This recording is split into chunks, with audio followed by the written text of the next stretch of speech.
The next thing we're going to do is we're going to prepare the head unit to be mounted in the machine.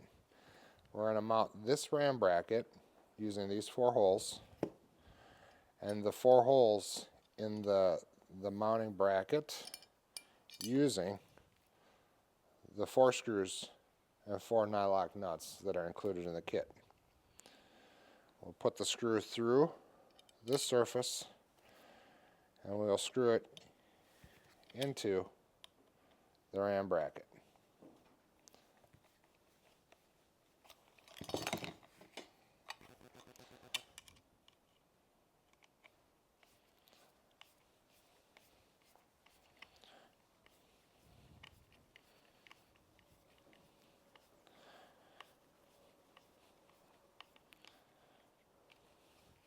We'll then put a nylock nut on. Using our nut driver, we'll tighten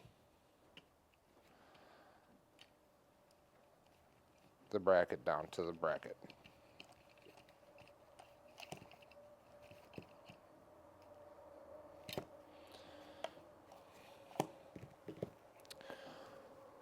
We'll repeat on the other 3 holes.